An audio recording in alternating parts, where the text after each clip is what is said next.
Hello and welcome to our gathering at First Unitarian Universalist Church of Stockton. We're glad you've joined us and we hope that you will find here what you are seeking.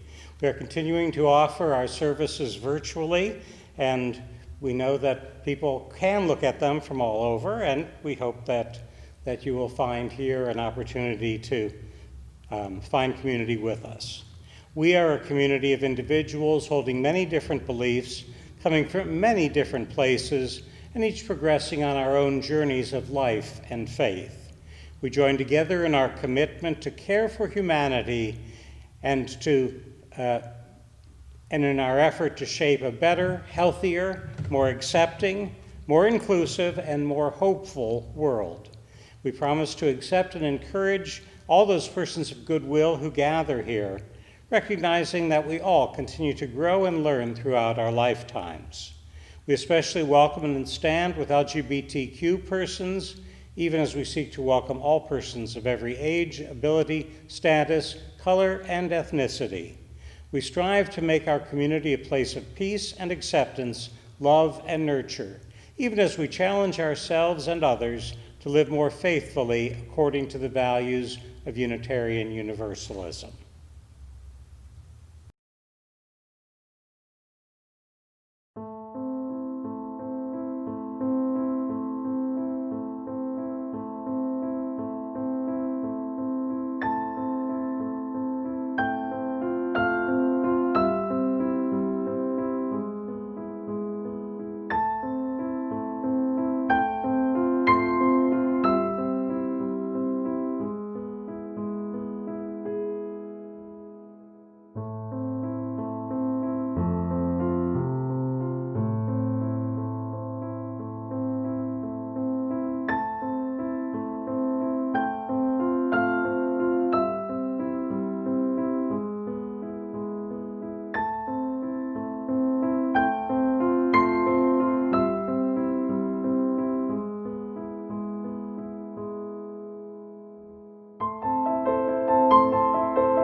Hugh Lilly, your worshiping associate for this service, and opening words in your hymnal 444. This house is for the ingathering and nature and human nature. It is a house of friendship, a haven in trouble, an open room for the encouragement of our struggle. It is our house of freedom, guarding the dignity and worth of every human person. It offers a platform for the free voice, for declaring both in times of security and danger the full and undivided conflict of our opinion. It is a house of truth-seeking, where scientists can encourage devotion to their quest, where mystics can abide in the community of searchers.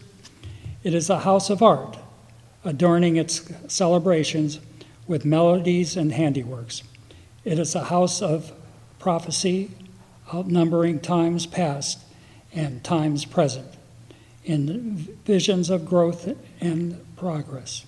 The house is a cradle for our dreams, the worship of our common endeavor.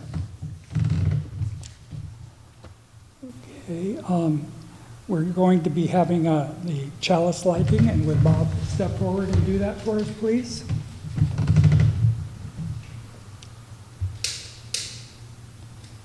We light our chalice today in appreciation of educators who open our eyes to the world near and far. We especially remember and appreciate religious education leaders who help us learn about our own tradition and all those other traditions among our religious sources.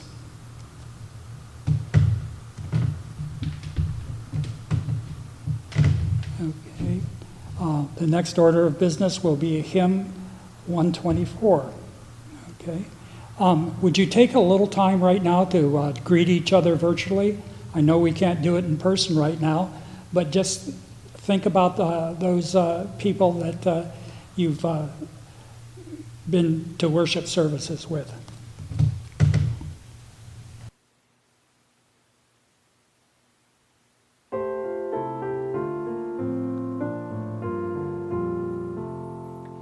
Be the guide whom love sustains, rise above the daily strife. Lift on high the good you find, help to heal the hurts of life. Be that helper nothing daunts, doubt of friend or taunt of foe. Ever strive for liberty, show the path that life should go. Be that builder trusting good, bitter though the test may be. Through all ages they are right, though they build in agony. Be that teacher faith directs, move beyond the old frontier. Though the frightened fear that faith be tomorrow's pioneer.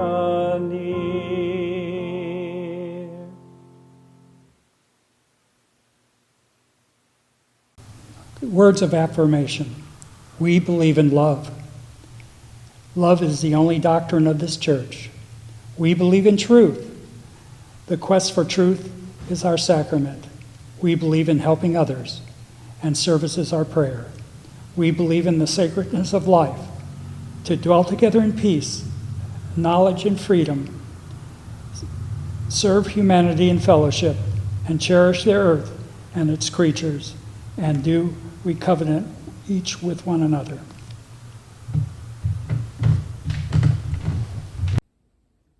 Teachers Rock by Todd Parr.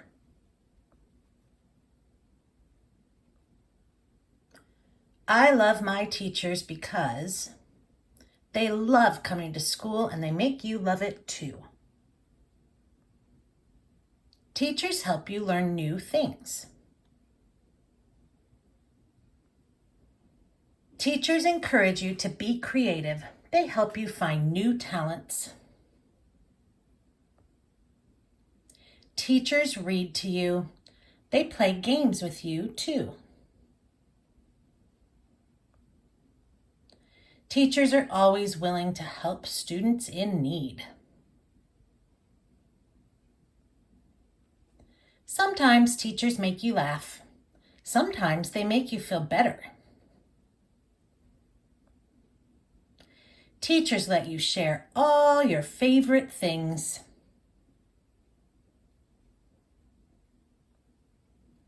Teachers make the classroom a great place to be. They make sure students have everything they need.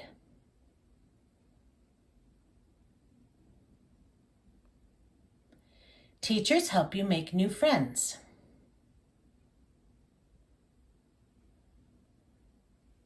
Teachers have lots of celebrations.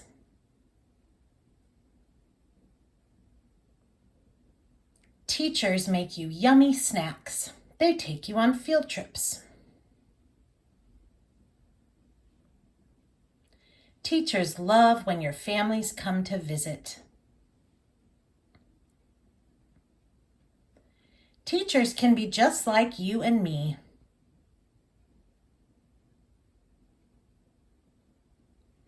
Teachers encourage you to try your best. Most of all, they love to see you succeed. Teachers are very special. They help you learn new things and they take care of you. Don't forget to thank them every day. The end. Love, Todd.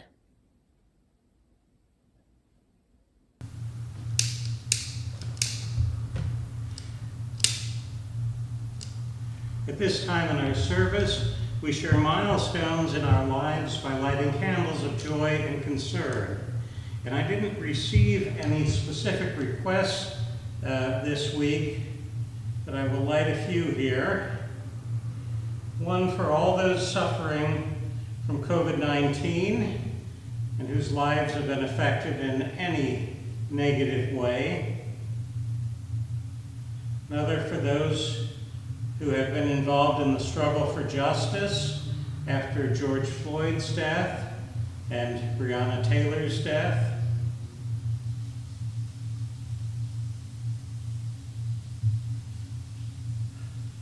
Another for those affected by the fires, and one for those affected by the floods and the hurricanes. And one last one for all those things that have gone unspoken, for those people that are in our thoughts and in our hearts that we're not quite ready to share at this time.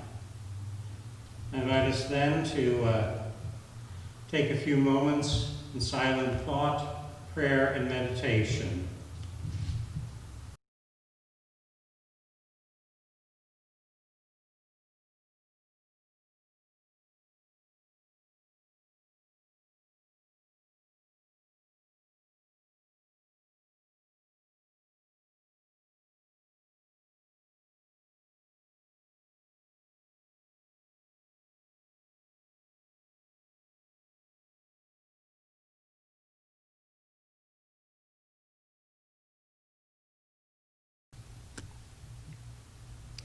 As we think of all those who are struggling today, we're glad that we can gather together.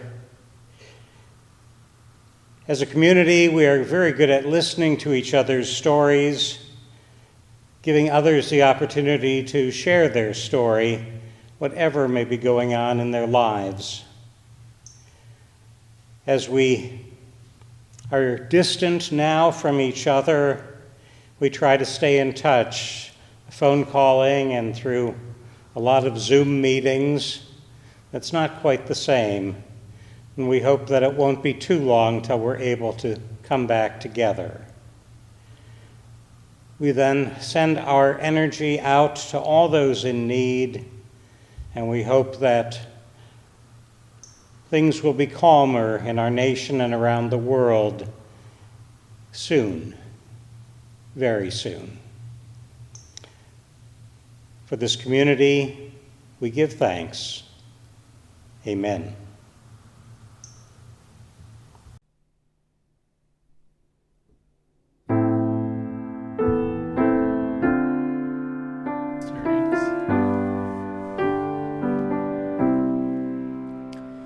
Spirit of life, come unto me. Sing in my heart all the stirrings of compassion. Blow in the wind, rise in the sea. Move in the hand, giving life the shape of justice. Roots hold me close, wings set me free. Spirit of life, come to me, come.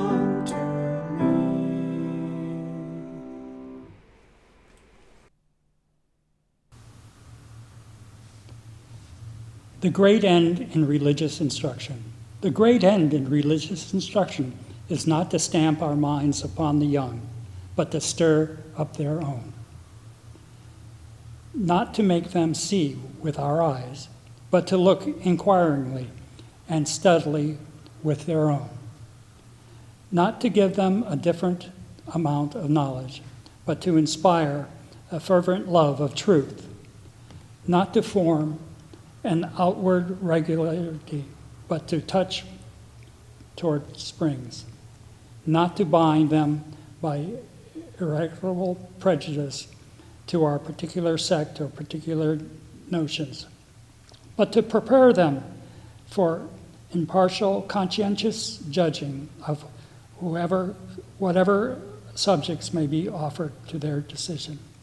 Not to burden the memory, but to quicken and strengthen the power of thought. Not to impose religion upon them in the form of arbitrary rules, but to awaken the conscience, the moral discernment.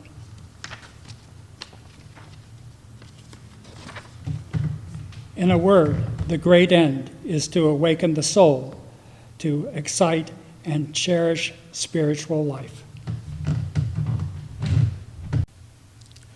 At this time in our service, we usually would pass the plates and share our gifts and offerings. If anyone has any contributions they'd like to make to the church, we ask that you send it to our church office, 2737 Pacific Avenue, Stockton, California, 95204. Thank you.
In appreciation for educators.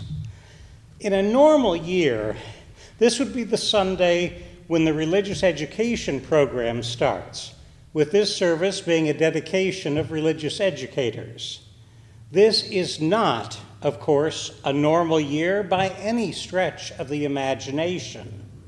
This is, however, a good opportunity to show our appreciation for the educators at every level, preschool to university, secular and religious, professional and volunteer, for their efforts to extend modes of teaching into the virtual realm. On very short notice this past spring, most classroom educators were forced to take their lessons into cyberspace. Again this summer, as districts and colleges debated whether to allow some, all, or none of the students and teachers back into classrooms, educators were forced to prepare for a number of possible eventualities. Though most education is being conducted virtually at this point, there are often still debates ongoing as to whether students and teachers will go back into their classrooms later this fall, after the first of the year, or not until next summer or fall. Flexibility and creativity have usually been necessities for educators in the past, but both have become even more important in these times. Unitarian Universalists have long supported public education and are one of the most highly educated religious groups in this country. Several prominent universities have their roots in our movement, though our current direct connections are reserved for our two theological schools, Meadville Lombard in Chicago and Starr King in Berkeley. UU ministers are expected to graduate from an accredited theological school with a Master of Divinity. Many UUs are educators at every level, so we particularly want to support all our members and friends who have been challenged to take their efforts and expand them into cyberspace. After creating once-a-week virtual services for 6 months now, I have a little bit of an idea of how much effort it must be to create lessons for online school. Not work for the faint of heart at any time, education has become much more challenging this year. And like so many essential workers, most educators continue to be paid at near the lowest rates for professionals with their level of training. But people don't go into teaching, preaching, or social work to get rich. Teaching is a calling, and probably the most important work for the future of our society. If educators were better compensated and appreciated, ignorance might tend to be less widespread in our supposedly civilized nation. In recent years, it is clear how little science is valued in comparison with prejudices, widespread religious myths, and the appeal of making money. The hopes and dreams of many in our society trump good sense and awareness of the consequences of their actions. Following the science can be hard and uncomfortable, requiring changes in lifelong patterns of behavior, expectations, and desires. Large corporations often ignore the science in order to get short-term gains and avoid the cost of keeping workers safe. Workers are often afraid to challenge corporations whose policies and practices are protected by corrupt politicians at every level. Ordinary people, even if they try to understand and follow the science and best practices, are too often stymied by corporate lawyers and HR departments protecting the corporations. Since most of the media in this country is also now owned by large corporations, news is often cast to follow the preferred corporate storyline.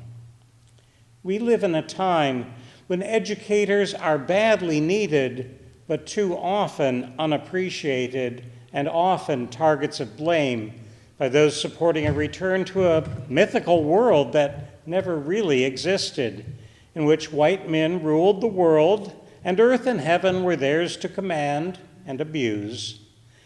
Those who have been educated well in the sciences know that the melting and breakup of the Arctic ice sheet should be headline news rather than a passing mention. This year's storms, floods, drought, fires, and pandemic are all signs of the degradation of the natural environment. But the president won't acknowledge climate change, just saying, "It will get cooler," as if he could command it. As a society, we have become too focused on our own comfort and convenience. We want things that appeal to us immediately.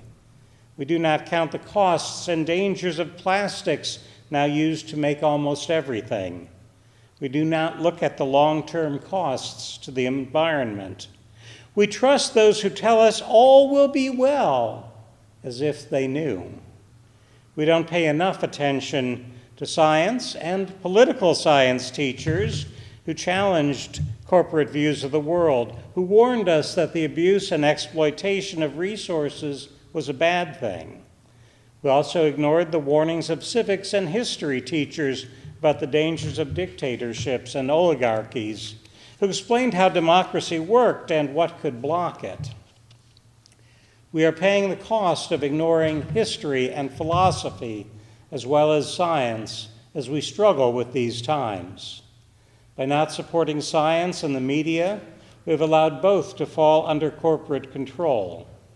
By accepting the dominant myth that success is measured in the money and things we accumulate, we have furthered the interests of the wealthy and powerful who are continuing to create that myth. But some economists, like David Korten, are challenging the wealth and success myths. And even though many universities have expanded finance and economics departments in recent years to accommodate student desires, there are other paths to happiness, even in the current world. Philosophers, anthropologists, ethicists, and professors of religion, another group of rather poorly paid educators, tend to promote longer views of humanity, looking back historically to understand the present and look forward toward healthy possible futures. They also tend to look far beyond the short-term financial bottom line to assess the costs of ignorance and cultic behavior in our current society. Society as currently constituted is not sustainable beyond the next few years. Education is the most effective means of bringing about change, but neither change nor education are often favored by the wealthy and powerful who wish to limit the awareness of the populace. Higher education has narrowed its focus in many programs to center on job preparation rather than the broader education of the student. And this too has contributed to the spread of ignorance. There was a time when the educated person had a broad and deep understanding of all things in the world, where currently the main focus of much education is now to get ready for jobs. Many educators do continue to make the effort to bring about change in their students and in the world, and I applaud those efforts. I certainly appreciate those educators, secular and religious, professional and volunteer, at every level who have helped to open my eyes to the world. I was not always the most cooperative student, tending to ask too many questions, but I do know that I amused several of my teachers along the way. I particularly remember some conversations about metaphysics with my high school physics teacher. I expect that most of us here have stories we could tell about educators at various levels who helped us to see and understand the world in a broader and deeper way. The learning process depends upon the willing engagement of both teachers and students, something which does not always happen. Our current president was not a good student by any measure, particularly in his unwillingness to study and learn. There are too many people in our society who think they know the answer to everything and are not willing to come to a question with the open-mindedness required in science and education. Most of them don't even know why the answer is 42. Even those of us who are not formally trained as educators can help to educate others on the importance of the values expressed in our UU principles. We each have many opportunities to share the wisdom that we have gained throughout our lives. We can volunteer in our religious education program and in the schools. We each can make a difference. A healthy future for humanity depends on educators who are willing to keep trying to open the eyes and minds of students. Our UU religious education programs help students understand the beliefs and practices of world religions. Secular educators hold the key to all kinds of other mysteries in the world and universe. If we are to solve the problems of climate change and environmental degradation, we will continue to need the wisdom of educators as we open ourselves to be willing students. In this challenging year, 2020, with floods and fires and the pandemic, we really need to work harder to excise ignorance and prejudice from our society. We need educators to help that happen. So thanks to teachers and instructors and professors and to religious education leaders and youth advisors. Thanks to all educators for all you do. Shalom, salam, blessed be, namaste, and amen.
At this time, I invite you to virtually join hands or reach out to those who would be here and who you'd like to touch, who have been part of this congregation or friends that you'd like to invite.